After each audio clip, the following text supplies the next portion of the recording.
Every week, the Payne family cuts straight to the real financial story. The one question, Bob, everyone's asking is, are we in an artificial intelligence bubble? You've been through boom and bust. What do you think? No hype, no myths. Just what actually matters to your money. Does feel very similar to what we experienced in the 90s. Where are we, though? Are we in 1995, 1997, 1999? Listen to the Pain Points of Wealth on the Red Apple Podcast Network. This is the Cats Roundtable with John Catsimatidis. Everywhere around the world, they come to America.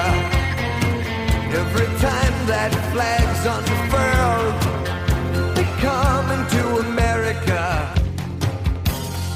Good morning, Tri-State area. This is John Catsimatidis in the Cats Roundtable, and we got a great show for you today. We have Congressman Mike Lawler from upstate New York, Stephen Cates on what happens when you look up in the skies, Governor David Paterson, Senator George Borrello from Western New York, Michael Hirschman on the real definition of anti-Semitism, Gus Stattenstall from the Upper West Side, and 1 out of 20 people may be people that lived on the Upper West Side at one time or another. John Terran on the financial report.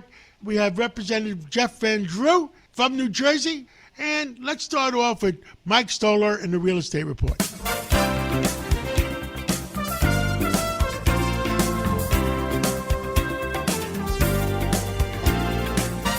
Good morning. This is Mike Stoller for the Stoller Real Estate Report. A new mayor, interesting times, rent freezes, limited money for affordable housing, conversions of residential, senior care. All of these areas are items that my friend Jeff Levine has seen in New York, and Jeff is the chairman of Douglaston Development, Clinton Management, Levine Builders. Anything else I miss? No, that's enough. Okay, good. So let's talk about what's your thoughts about the new mayor and its effect on residential rental? Well, let me begin by saying that I'm hopeful the new mayor will be a man of his word and be the mayor of all of the people of New York City, regardless of race, religion, or color. Having said that, I am somewhat concerned about his first actions in revoking the executive orders regarding BDS and the International Holocaust Remembrance Alliance. I would have preferred had he not done that, certainly not in the first few days of office, because that sends a message which indicates that his direction in terms of the almost 1 million Jewish residents of New York City is not very positive. But again, I'm hopeful by virtue of some of the appointments that he has made, the appointment of the Department of Buildings Commissioner, Ahmed Tigani, formerly the acting commissioner of HPD, is a very good one.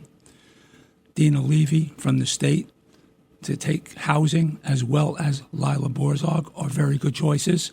So I'm hopeful that he will be a good steward of our city's future. But how can a owner operate with rent limited to certain percentages, which are next to nothing? You can't make money on conversions because you have to convert the property, okay? You can't do renovations. So how should an owner try to live in this time? Well, this is not... Especially including a rent freeze. This is not a new problem. Going back to the de Blasio administration, inflation was roaring, partially due to COVID, and his rent guidelines board increases were de minimis. We experienced something close to 30% inflation in his 8 years.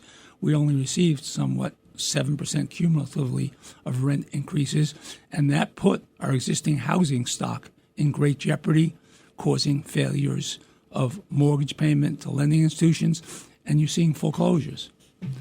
The same thing is true for new construction. Our 421A affordable program, which precipitated a number of multifamily mixed-income buildings, expired going back to the days of 2018's midterm elections, when you saw both the state assembly and Senate become veto-proof majority controlled by the Democrats. The laws changed in 2019 with the Tenant Protection and Stabilization Act, which eliminated rent increases, which were greatly needed to protect the existing housing stock. The lack of proper increases has caused many of these units to be warehoused, so to speak, because the economics to bring them back into service simply do not work. The 485X, which I've said to you previously on this show, which limits the new production of mixed income housing to 99 units without invoking much higher rates for construction costs of labor, as well as lower rent revenues, has brought new construction of mixed income to a halt. I am hopeful that the powers that be will recognize that if you don't give us the capacity to build by either correcting the underlying tax structure, which punishes new construction with high tax rates of 28 to 30%, or by giving us a tax abatement program similar to the 421A affordable, which did facilitate new construction, coupled with the bank's willingness to lend, which requires lower rates, which it seems we're going that way, and confidence, which nobody has because of the underlying regulatory environment here in New York. So why are you developing? And I mean, you're developing a number of projects. Well, I will tell you that, as you know, I started my business almost 50 years ago, predominantly in the affordable housing sector, which was very good to me because I came from modest background. I had no capital to start. And these affordable programs with the subsidies facilitated the lenders lending into it with little equity on my part because of my capabilities. So I've always had an affection for affordable housing, as you know, having lived in NYCHA housing as a child. Having said that, I have focused these last few years my capacity on the affordable sector, whether it be low-income units, senior units, supportive housing, and shelter housing in cooperation with not-for-profits providing services. And I would love to start building mixed income again under tax abatement programs or a corrected tax structure so that we could do it to the satisfaction of our lenders. Right now, lenders are not comfortable in this environment. I'd like to thank Jeff Levine for being here today. See you soon. Thank you very much. The Cats Roundtable. Well, neighborhoods. The Upper West Side. I grew up on the Upper West Side. With us today is Gus Santostall, and he is the managing editor of the West Side Rag, R-A-G, Rag, and it gives us all the information of what's going on the West Side.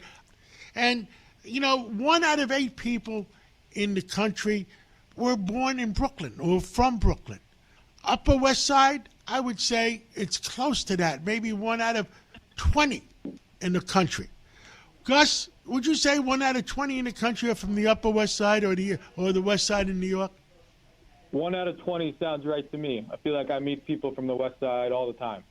Well, you know something? I got in touch with you because something in my heart always loved the West Side and of Manhattan, and we wanted to talk and tell us about all the things going on in the West Side of New York and how people can stay informed. If somebody lives in Utah and wants to stay informed of what's going on the West Side, how do they do it? I would say the best thing to do is subscribe to the West Side Rag. And we're a hyper-local news site that covers 59th to 116th Street on the West Side, and we cover everything from openings and closings of restaurants and businesses to transportation issues to local crime and politics, and then also those funny, quirky stories that you won't be able to read in any sort of larger publication, but you can read on the West Side Rag to stay in the know. Well, you know, that's how I got hooked in it, and I read it every week now. And you were born on the West Side? I was born on the West Side. I was born on 93rd Street. My family still lives there. I've spent my whole life on the Upper West Side. It's my favorite place in the world, and I think I'll always live on the West Side. Well, like I said, I was the chairman of the West Side Chamber of Commerce when the West Side was developing, the Columbus Avenue was developing, Amsterdam Avenue was developing. And last week, I went to a great Chinese restaurant in the 70s on the West Side. And I want to tell you, the West Side seems to have a lot of activity, and the East Side is a lot, how do you say it, quieter. I think the West Side has shown a really strong bounce back from COVID when things got a little quieter. And now you see restaurants and new businesses popping up all the time. You especially see the development of Amsterdam and Columbus, like you said, continue to grow. And there are fun bars and restaurants with all different types of cuisines. And you just feel like the neighborhood is alive in a really nice way. So I would say the West Side is doing well. And I look forward to getting your how many times a week do you put it out? So we send one newsletter every morning, Monday through Saturday. It's free to sign up for. And then it just shows up in your inbox around 8 a.m., 9 a.m. It'll have 3 to 4 stories that all have to do with the Upper West Side. We stay very hyper-local. We never write about Brooklyn. We never write about the Upper East Side. We stay focused on the West Side. And I think that's what our readers want. Anybody can subscribe to it. It's free, and then it'll show up in your email. Well, I was in the Upper West Side since 1970s. And I remember in those days, we had a newspaper on the West Side called, oh my God, the West Side Spirit, or the West Sider, That's still around, West Side Spirit. I guess I was involved with them some days, a long time ago. But Gus sent, and people want to, I guess you go to the website. What's the website? It's westsiderag.com. So people can go to the website, and then you can see the homepage with all our stories, and then you can see the subscribe button. I wonder, do you think the West Side has changed a lot since you were there? I think it started to come to life in the 1970s. I started the West Side Columbus Avenue Festival. We had 1 million people. We had the Daily News was involved. John Campy from the Daily News was involved. We had from 96th Street to 66th Street, and we had 1 million people the first year. That's a lot of people. That's a lot of people. And then by 1983, I started the West Side Chamber of Commerce, the Amsterdam Avenue Festival, along with my wife Margot on both. And the Amsterdam Avenue Festival became very successful. And I think that my wife Margot ran it till about the 1990s, early 1990s, when she got pregnant and had to take care of the children. Yeah. We have a Throwback Thursday column where we post old photos of the neighborhood from the 1970s and 1980s that people love. Well, I look forward to looking at some of them, and if I have any pictures, then I will send them to you. Please do. Thank you so much, Gus, and we'll talk again real soon. Yep. Thank you so much for having me, John. Thank you for listening to the Cats Roundtable. We'll be right back right after this break. Every week, the Payne family cuts straight to the real financial story. The one question, Bob, everyone's asking is, are we in an artificial intelligence bubble? You've been through boom and bust. What do you think? No hype, no myths. Just what actually matters to your money. Does feel very similar to what we experienced in the 90s. Where are we, though? Are we in 1995, 1997, 1999? Listen to the Pain Points of Wealth on the Red Apple Podcast Network. Welcome back to the Cats Roundtable.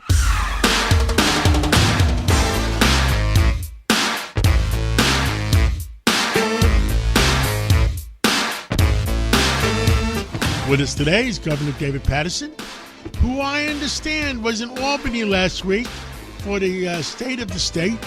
And before Albany, the night before, you did a whole concert entertaining over 300-400 people, I heard. Yes, John, it was rather exciting to sing in front of that many people. This is not, what I generally do every day, but everybody had a good time, and I think there was a lot of excitement about how the State of the State would go. Give me your opinion. How did it go? Well, I thought that Governor Hochul, sometimes when she speaks, it's almost as if she's agitated. She's just kind of pushing the words out. Well, that wasn't what happened last Tuesday afternoon. what happened was she came out and she spoke very strongly about certain things, and then she kind of eased up a little bit. And it made me think of a famous singer from about six decades ago named Otis Redding. And Otis Redding would tell his band members, leave room for Jesus, because he felt that his band members were rushing ahead of him. Well, Governor Hochul, I think, really adopted that, because she talked about the amount of money that the state has and how she wants to rebuild the Jamaica train station, which has a lot of riders go through it every day. And she talked about the things in a very strong way, but then she would back off a little bit and talk about something that happened when she was growing up. She was on the second floor of a one-family house, and there was a draft, and she and her brothers were cold all night and that kind of thing. So she really made some strong points, and then she backed off and showed her humanity, which I thought was very good. Now, in terms of the actual budget issues that she talked about, I thought most of the speech, she was basically retracing all the things she's been able to accomplish since she came in 2001. And I think that was fine, but I think the audience was really waiting to hear what she wants to do now. And the big thing that she really wants to do now is transportation. She wants to make the Second Avenue subway, which now goes up to 125th Street and Lexington Avenue. She wants it to then go all the way over to Broadway, so to bring east and west parts of Manhattan together.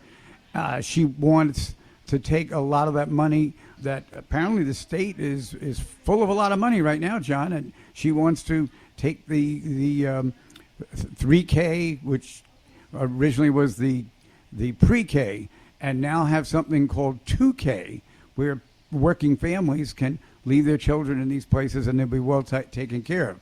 So in that regard, I thought she spoke very strongly. Now, she did get into the national political discussion.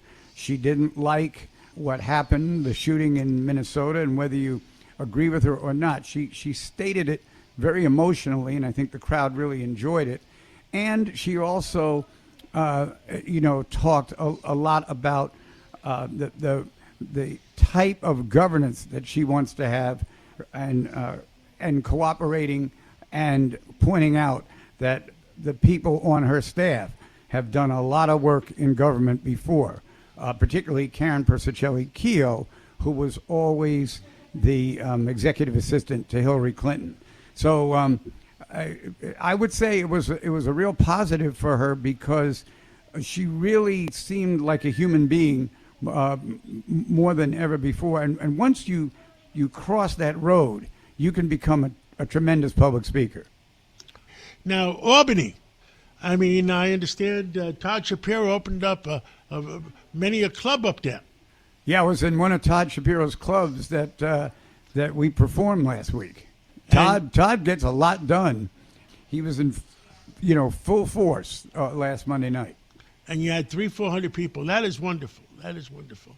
Anything else you want to tell to all New Yorkers? Well, the one thing that didn't get discussed too much in the State of State address is the fact that it is an election year, that the governor does have a primary challenger who I think really was disrespectful to her and running against her more out of antagonism than anything else.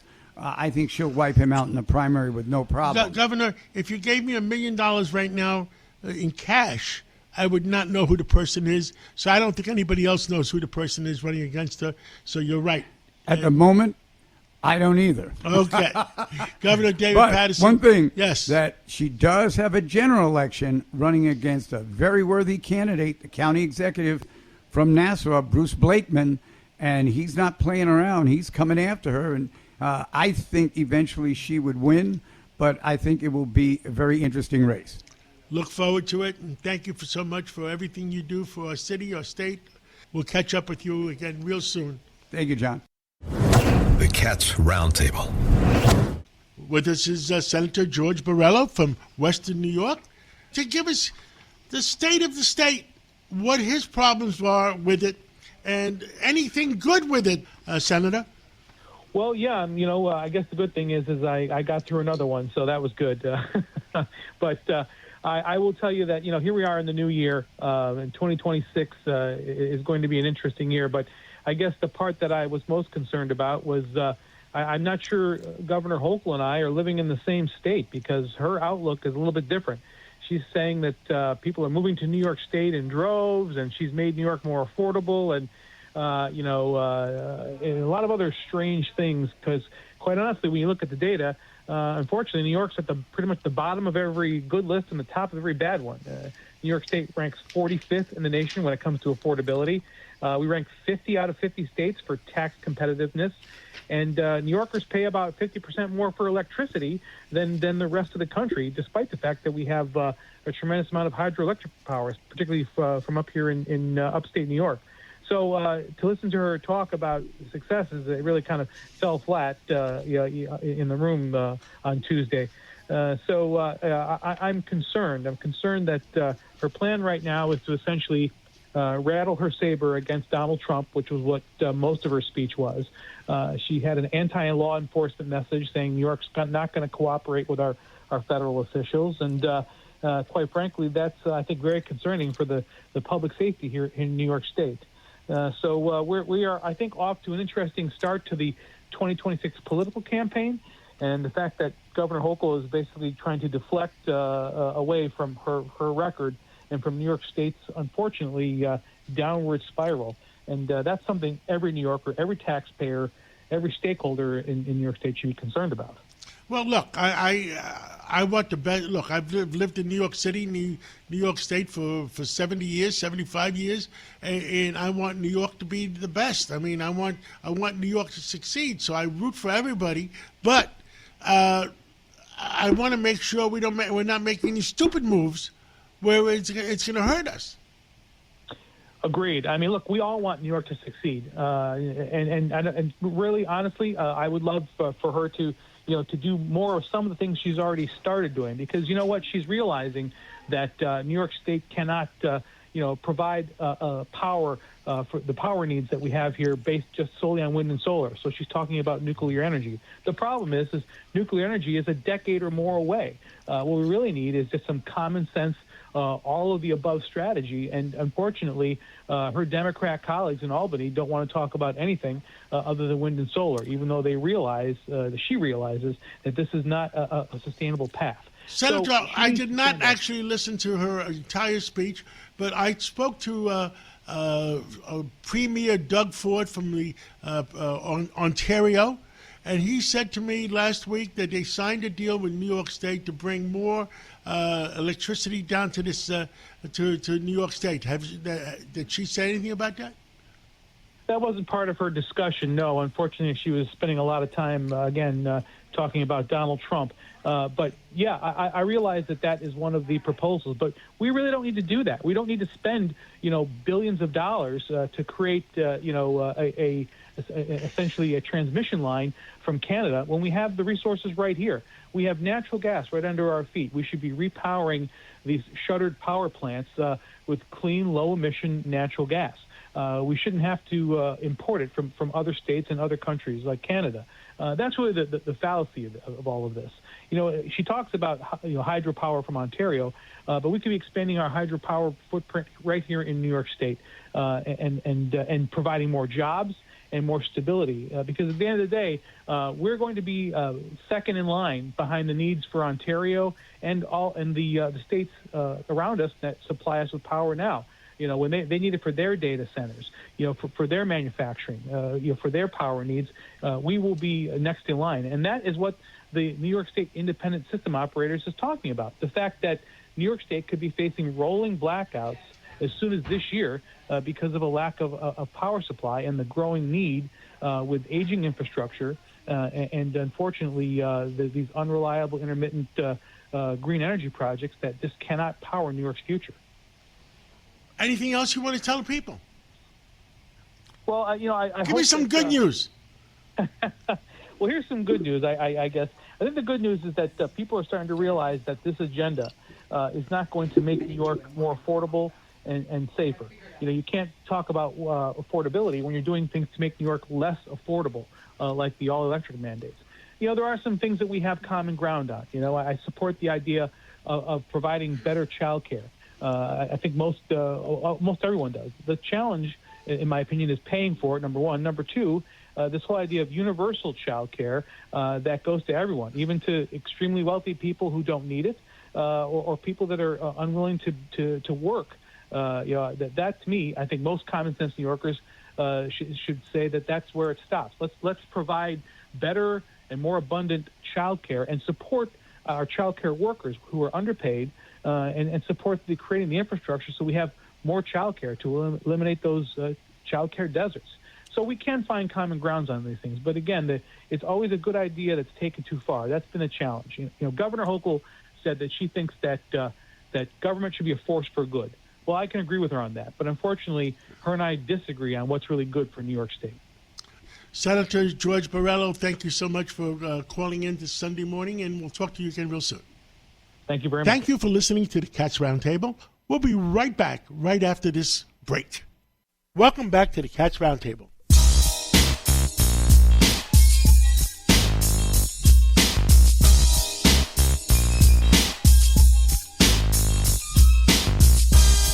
With us today is Congressman Mike Lawler. Congressman, where do you want to start? Well, there's no question, President Trump came into office inheriting a lot of significant challenges within the bureaucracy, within, obviously, the migrant crisis overwhelming our borders and our municipalities. And we've spent the better part of the last year really trying to tackle all of these issues. The border is effectively secure. We've had 8+ straight months of, net zero illegal immigrants crossing into our border. We are going through the process of deporting criminal aliens, those who have overstayed, court orders, ordering them to deport, et cetera. Then, of course, obviously from the standpoint of the federal government, we have been working to rein in the size and the scope. As the Treasury Secretary Scott Bessent pointed out, and Elon Musk, I think, amplified, you're talking about anywhere from 5 to 10% of federal spending being tied to fraud, being tied to programs in which, the federal government and the state governments that are managing many of these programs are not doing an effective job of administering them and making sure that taxpayer money is not being abused. And you see it in Minnesota, with the Somali daycare fraud scandal. You see it in New York. Tom DiNapoli put out a report, the Democratic Comptroller of New York, saying that New York State spent $1.2 billion on non-New York State residents' Medicaid premiums. That's insane. And so you have to look at how do we tackle this in a serious and substantive way to reduce the overall cost of living, to rein in the size and scope of the federal government, and make sure that these programs that are intended to support the most vulnerable are in fact doing what they're intended to do and not being abused by people seeking to take advantage of it. We have problems or have arisen in Minnesota. People are saying that it's only the tip of the ice bucket between a lot of the blue states. It seems to be there's more problems in blue states than there are in red states. And I've spoke to some of my friends that have been Democrats all their lives, and they said to me, well, we have to take care of the migrants. Well, I guess one of the reasons they brought the migrants in, Mike Lawler, is because they didn't want to go under the scope on census. In other words, if you have too low of a census, you lose congressional seats. It doesn't matter if you're an American citizen or if you're a migrant or if you're a blue card, a green card holder. They count you even if you're dead. For the purpose of the census, they obviously have been counting every individual that's here, regardless of their citizenship status or whether or not they're a lawful immigrant legally allowed to be here. And from my vantage point, one of the things that needs to change when it comes to reapportionment is that those who are not citizens or lawful permanent residents or here legally should not be counted for the purpose of reapportionment. And many of my Democratic colleagues have said quietly and publicly that part of the reason why they support the sanctuary policies of, their states in New York and California and elsewhere is because it counts towards the census for the purpose of reapportionment. And so they get more congressional seats, more representation, more electoral votes in the presidential election. And so from that standpoint, that should not be. That is not what the purpose of the census was, and certainly not to incorporate people who have no lawful reason to be here. And that's something that should change. People have been asking, why sanctuary states? Well, I think you just gave them the answer. The more people they have, regardless of race, creed, or color, or regardless of status, citizen, green card holder, or migrant, they count towards the census, which I think... And they also get more money towards these programs. I think it's wrong. And the other statistic I heard the other day, Massachusetts, there's 39% of Massachusetts is Republican, and they don't even have one, not even one Republican. Well, how do we straighten all this out? Well, this has been the issue with gerrymandering, and Democrats have been doing this for years in these states. Illinois has 17 seats. Only 3 are Republicans, despite Republicans routinely getting over 40% of the vote in statewide elections. Obviously, New York, the reason we got a fair map is because we went to court. Otherwise, Democrats would have gerrymandered Republicans into oblivion. They tried to gerrymander us down to 3 congressional seats in New York out of 26.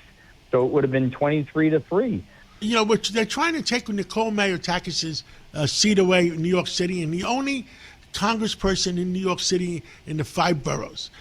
The situation with Nicole is just absurd. I mean, they're sitting here in federal court claiming, or in state court claiming, that they need a new map for the 11th district because Hispanic voters are disenfranchised. Meanwhile, Nicole is Cuban. In addition to being Greek, she's Cuban. And the fact is that it's not about two minorities underrepresenting the Latino community. It's about the fact that she's a Republican and not a Democrat. That's what this is all about. Mike Lawler, we're out of time. I want to thank you for coming on this Sunday morning, and let's straighten out our country. God bless you. God bless America, and let's keep everything fair and square. Thanks for having me, John. The Cats Roundtable. New Jersey, each day your beauty shines from farmland to the shore. New Jersey. Let's go to New Jersey. Let's go to Congressman Jeff Van Drew. Congressman, energy costs are so high. Gasoline has come down to almost half price. It's down to $2.50 a gallon in most places. In some states, $1.99. And the cost of electricity keeps going up. What the heck is going on? Well, this, unfortunately, is due to awful public policy, energy public policy, both in New York and New Jersey. It's mind-boggling what they did. I'll just give you New Jersey as an example, but New York is very similar. In New Jersey, over the last 8 years, under the governor who is now leaving, Governor Murphy, we closed down, not 1, 2, or 3, we closed down 6 gas plants, 6 of them under his tutelage. Not only that, we closed down a nuclear plant. And here's the rub: we didn't replace it with anything. We could have built modern, beautiful, clean, productive gas plants. We could have really started the process, and by now we'd already be well underway of building a modular nuclear plant or 2. We could really use 2 of them, and we have room for them right down in New Jersey in Salem County. PSE&G has nuclear plants already, and we could have continued to do that. Didn't do any of it. They put all their money in New Jersey, billions, not millions, billions of dollars of taxpayers' subsidies into wind energy. Same thing in New York. Governor Hochul, same deal. Put all the money into pie in the sky Green New Deal, green energy stuff that doesn't work. Look, I'm not against green energy because it's green energy. If it works and it's clean and it's cost efficient, absolutely we're willing to look at it. I'm even willing to look at solar in some cases, but we need to make solar in America and we need to be cost effective with it. But the wind was a terrible deal. Now, besides that, the PJM, which manages the grid for the whole northeastern area, put out a white paper, years ago. And in that white paper, they said, and this was about 10 years ago, that if nothing was done with the increase in demand and the decrease in production, now you tell me what happens when you have less availability and the demand goes way up. The prices are going to go up. So that's one of the reasons right there. Really bad policy. But see, they don't care. The left doesn't care if the prices go up. They want the prices to go up because when those prices go up, then they say, well, green energy makes sense because even though it's very expensive, the other stuff is expensive as well. Bottom line, energy controls the economy, whether it's farming, whether it's manufacturing, whether it's industry, whatever it is, whether it's homeowners literally in their homes where they live. It controls the economy. If energy is plentiful, if energy is cheap, the economy will boom. And here's the rub.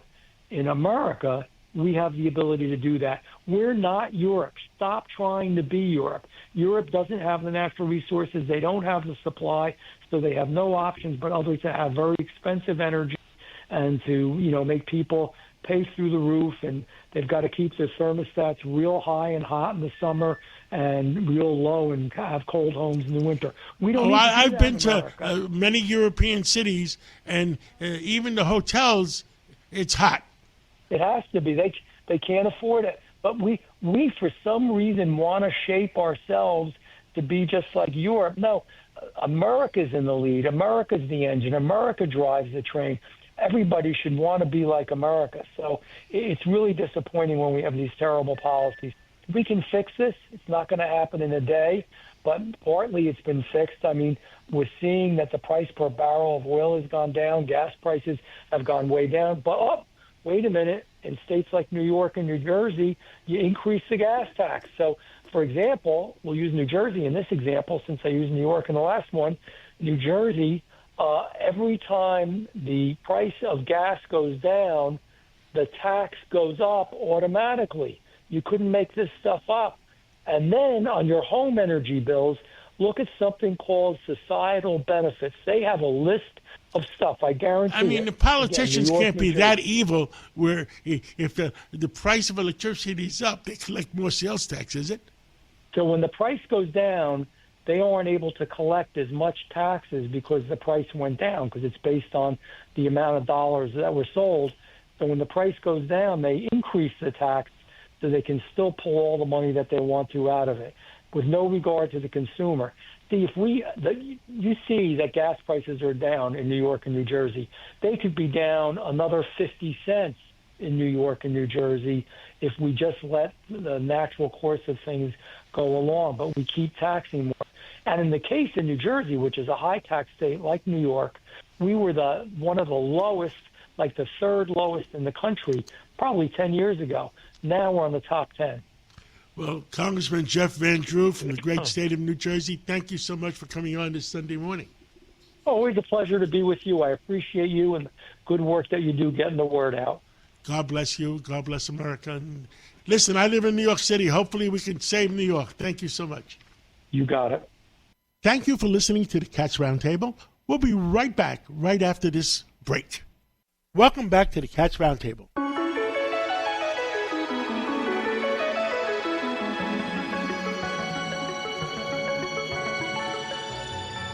With us today is Steve Cates, like every Sunday, also known as Dr. Sky.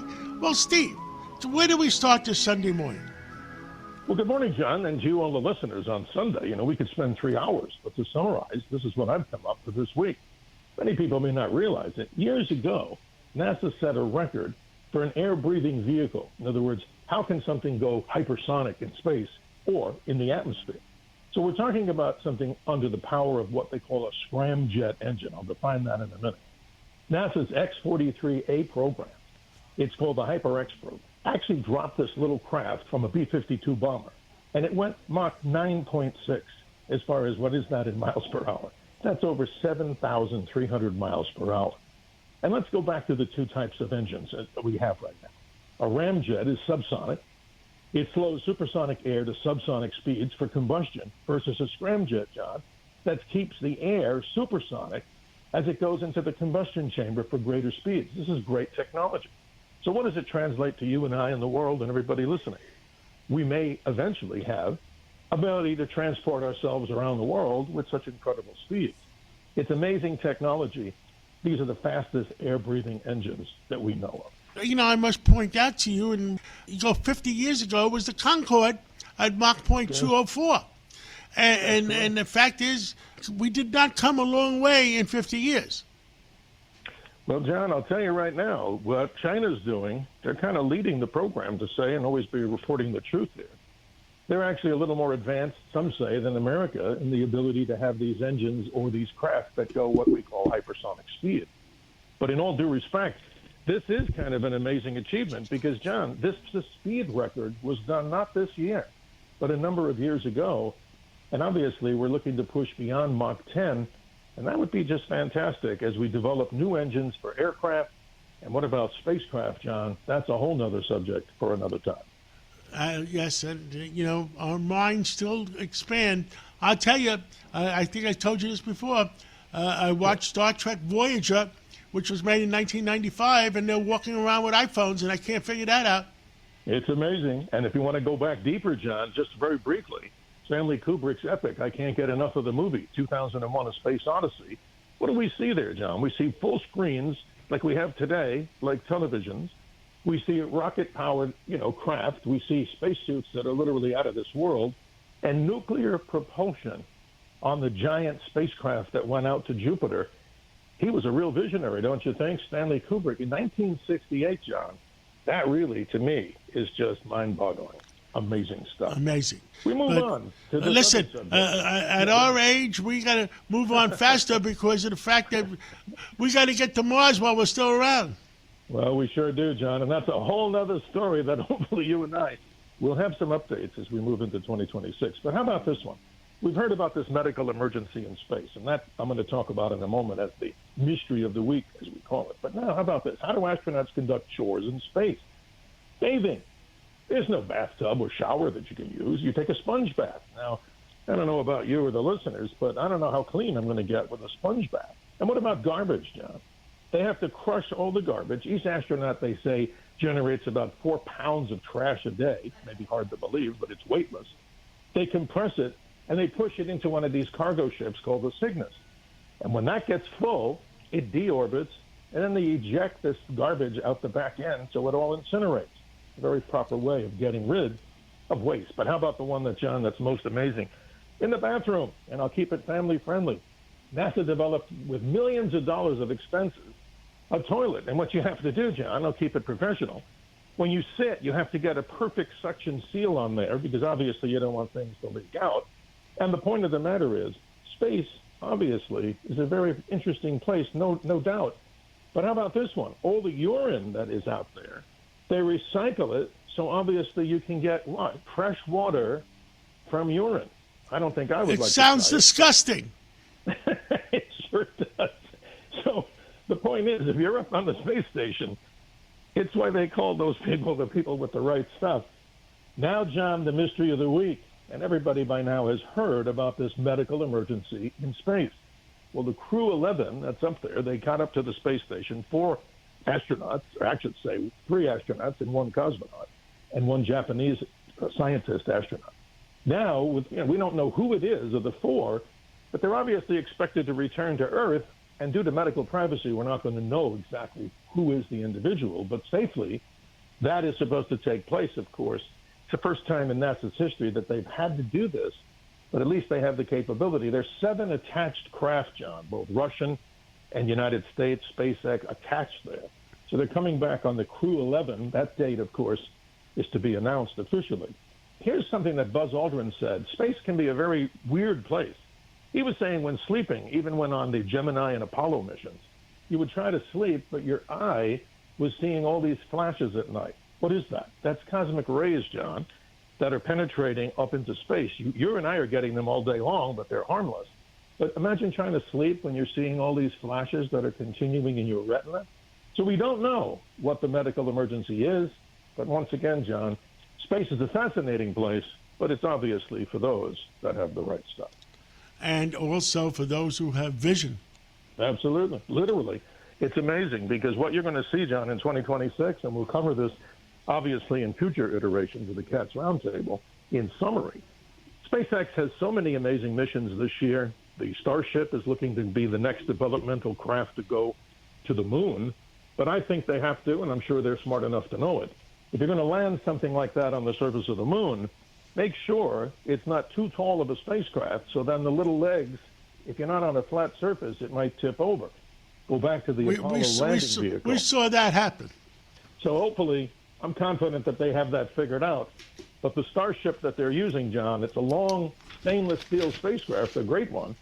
But let's hope that they can figure out that if they're not on a super flat surface, that you don't have the whole thing topple over, because even in 1/6 gravity, John, you and I would still have a hard time trying to push that 60-plus foot thing up and make it vertical again. Amazing. Thank you so much, and let's catch up again real soon. Have a good Sunday. Thank you, John. The Cats Roundtable. With us this morning is Michael Hirschman. He's the CEO of the Soloviev Group, the 21st largest landowner in the United States of America. That's pretty big. I mean, I guess number one has to be the government itself. Can you talk to us about how you feel about anti-Semitism? I'd be happy to, John. Thank you very much. It's good to be back with you. Look, the message I was trying to send when I talked about anti-Semitism was a little bit broader in scope. Hate has always existed in America. What's changed is visibility and amplification.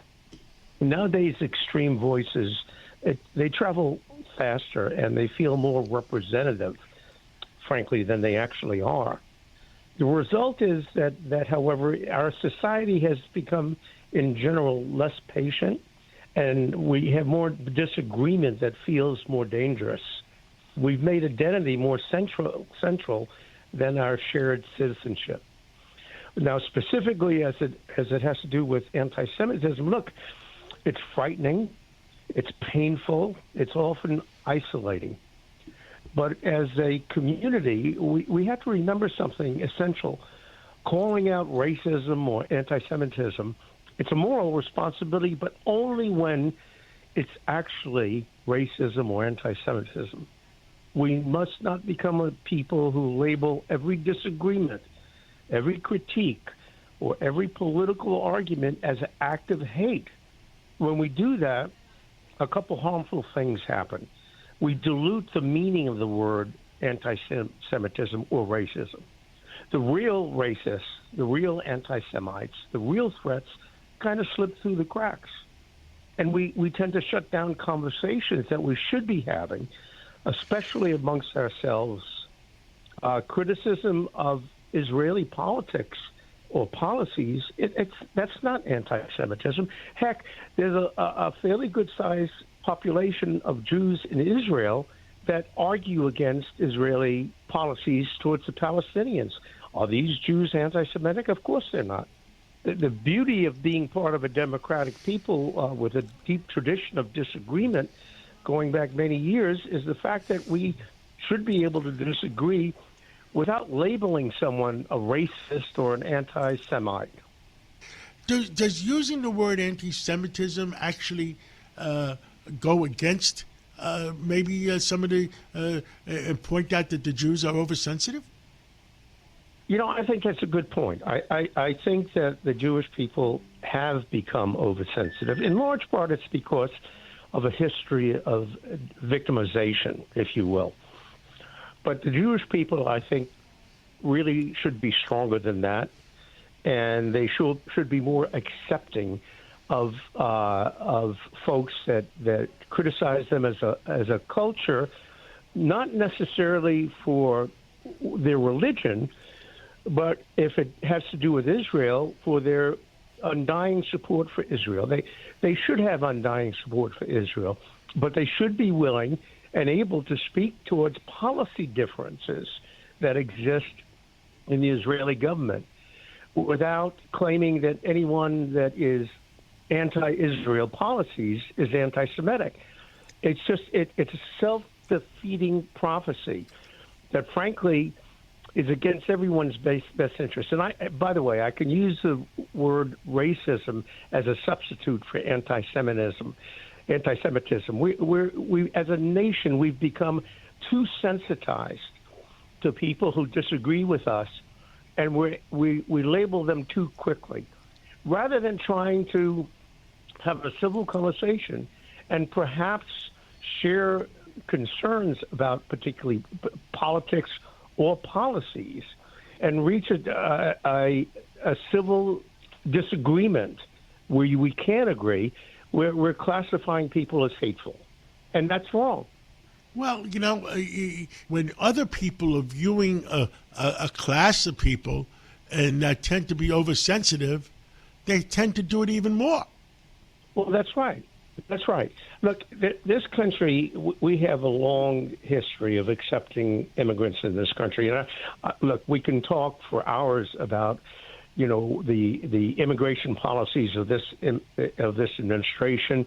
One thing we can all agree upon and all should agree upon is immigrants in this country that are involved in unsavory conduct, criminal or otherwise, don't belong here.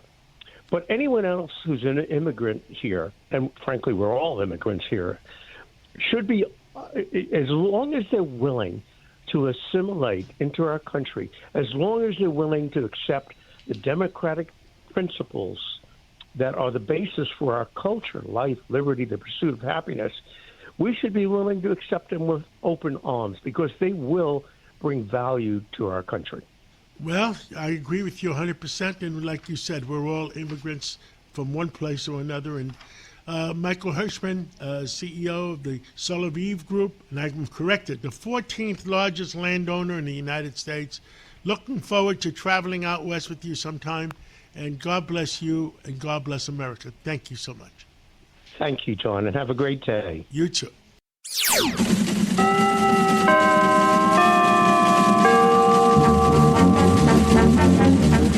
What did the markets do? Like every Sunday, John Terrett is with us. And John Terrett, tell us what the heck is going on. Good morning, John, on this holiday weekend. Well, the bank earnings came in largely strong, to be fair, but they had pretty high bars to get over, and some of them couldn't do. And Wall Street took a negative tone. JP Morgan Chase, miscalculations. Wells Fargo missing three key areas. Citi, Bank of America, pretty good, but Wall Street marked them down. Morgan Stanley, Goldman Sachs, double-digit profits. And BlackRock, $14 trillion under asset management. I think I said one day last week it was $14 billion, because you cannot get your head around $14 trillion. It's just too much for any human to do. Now, the AI boom returned last week as well after Taiwan Semiconductor said it would invest $56 billion this year in CapEx expenditure, that's hardware basically, and its revenue would be up 30% in 2026. So that lifted big American companies like Intel and Applied Materials because it now looks like the AI boom is sustainable, at least for now. The Supreme Court did not rule on the legality of President Trump's tariffs, so presumably they will this week or quite soon. I'm hearing they're likely to vote against it, so we'll have to see how that upends the markets when and if it happens. There was a shock on Fifth Avenue, Saks Global filing for Chapter 11 bankruptcy. It's very tough in the high-end sector at the moment. The stores will stay open for the time being.